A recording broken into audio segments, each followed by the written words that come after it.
होते रहे, मुकदमे पर मुकदमे उनके ऊपर लगते गए, पर उसके बावजूद भी उनको लेकर कोई दर्द नजर नहीं आता। कथावाचकों को दर्द तो नजर आया, उनको बुलाया, उनको सम्मानित भी किया। क्या वो यादव थे? क्या इसलिए? या मुसलमानों को दर्द को लेकर यहाँ पर कोई सहानुभूति नहीं है, या इसलिए? पर अगर सहानुभूति ना होती तो यहाँ पर मुस्लिम वर्ग उनको वोट क्यों करता? 24 के चुनाव में 37 सीट लाना बहुत बड़ी उपलब्धि है, और देश की तीसरी सबसे बड़ी पार्टी बनना वो भी बहुत बड़ी उपलब्धि है। क्योंकि जहां पर समाजवादी पार्टी 2019 में मात्र 5 सीटें थी, और वो 2 सीटें भी उपचुनाव में हार गई थी। महज 3 सीटें से 37 सीटों का जो सफर है वो इतना आसान नहीं था, और शायद यहाँ पर वर्गों ने साथ दिया, मुस्लिम वर्ग ने भी साथ दिया, अन्य वर्गों ने भी साथ दिया, और यहाँ पर समाजवादी पार्टी देश की तीसरी सबसे बड़ी पार्टी बनी संसद सीट के हिसाब से। पर जो यहाँ दर्द है वो सबके सामने है। बात करना जरूरी है, बात इसी करना जरूरी है, क्योंकि आखिर में हर बयान के कुछ मायने होते हो, बयानों के मायने के साथ साथ कुछ संदेश भी होते हैं। ये संदेश किसके लिए है? क्या वास्तव में यहाँ पर उनसे परहेज किया जा रहा है? क्यों समाजवादी पार्टी के मुखिया आज तक उनसे जेल में मिलने नहीं गए? हाँ, मुलाकात तो हुई है मेदांता में कई बार, जब वो आए हैं, जब उनको एडमिट किया गया, उनकी तबीयत जब खराब थी तो मुलाकात तो हुई है, पर जेल में मिलने नहीं गए। सवाल तमाम है। और जब यहाँ पर एक बार शिवपाल सिंह यादव मिलने गए थे तो उन्होंने मिलने से भी इनकार कर दिया था आजम खान ने। क्योंकि जिस तरह से घटनाक्रम घटा है वो इतना सामान्य घटनाक्रम नहीं है। आजम खान वो नाम नहीं जो कि बड़े सुलझे हुए सामान्य नामों में गिनती की जाए। बड़ा नाम, कद्दावर नाम, बड़ा नेता, धर्म का बड़ा नेता, वर्ग का बड़ा नेता, और समाजवादी पार्टी को अपने खून पसीने से सींचने वाला नेता, अगर उसके साथ यहां पर कहीं ना कहीं कुछ पक्षपात हो रहा है तो सवाल उठाना लाजमी है। खैर, यह समाजवादी पार्टी मुखिया ने कहा है कि बदले सरकार या अदालत या ईश्वर के सहारे वही भला कर सकते हैं, अब कुछ नहीं हो सकता। तो महत्वपूर्ण चर्चा विषय आपके सामने, हमारे साथ मेहमान जुड़ चुके हैं, आप सबको रूबरू करा दूं। आज की महत्वपूर्ण चर्चा में हमारे साथ भारतीय जनता पार्टी से केसी जैन अपना पक्ष रखेंगे, हमारे साथ समाजवादी पार्टी के उनके अनुभवी और फायरमैन प्रवक्ता आरिफ हबीब इस महत्वपूर्ण चर्चा में अपनी राय देंगे। हमारे साथ अकील खान है, स्कॉलर भी है और हमेशा मुस्लिम वर्ग को लेकर अपनी बेबाक राय के लिए जाने जाते हैं, उनका बहुत बहुत स्वागत है। हमारे साथ यामिन कादरी है, प्रदेश प्रवक्ता है कांग्रेस पार्टी के, और हमेशा एक स्पष्ट राय के लिए जाने जाते हैं, आपका बहुत बहुत स्वागत है। और हमारे साथ बड़े भाई सुनील त्रिपाठी जी, बड़े पत्रकार है और हमेशा इनकी समीक्षा और दूरदर्शिता अपने आप को चर्चा में बनाए रखती है। पर चूंकि बात आजम खां की और बात पक्षपात की, बात अब हमें किसी से उम्मीद नहीं, तमाम सवालात।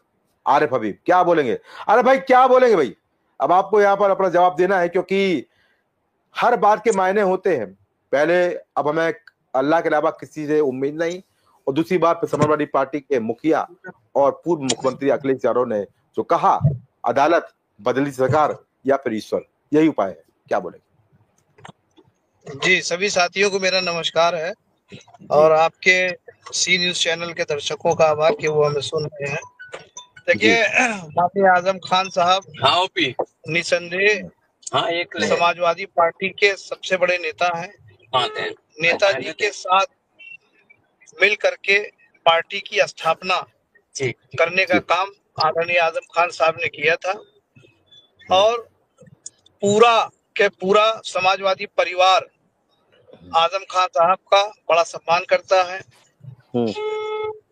सरकार बदलने के बाद जब इस प्रदेश की कमान एक संत, एक योगी जी, जो कर्म के नाम से ये पद दिया जाता है, उन्होंने संभाला, तो संभालते ही उन्होंने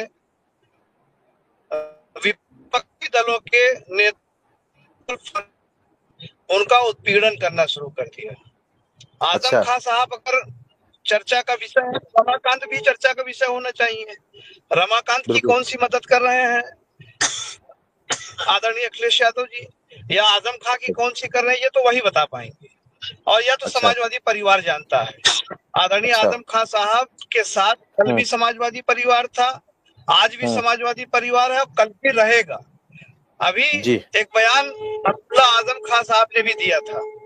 उन्होंने कहा था कि समाजवादी पार्टी और आदरणीय अखिलेश यादव जी से जितना हो सका उन्होंने हमारे परिवार के लिए, हमारे लिए किया।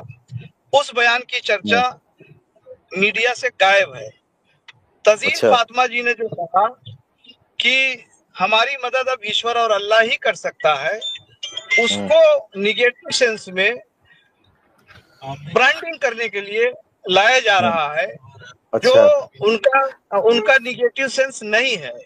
उन्होंने कहा कि हमारी जो मदद करने वाले हैं वो हमारे साथ हैं, और कुछ ऐसे भी लोग जो मदद करने का नाटक करते थे, जो आज हमारे साथ नहीं है, और सत्ता बदलते ही वो हमारा साया छोड़ के चले गए। तो आदरणीय आजम खान साहब के साथ समाजवादी पार्टी, आदरणीय अखिलेश यादव और पूरा समाजवादी परिवार साथ खड़ा रहेगा हमेशा।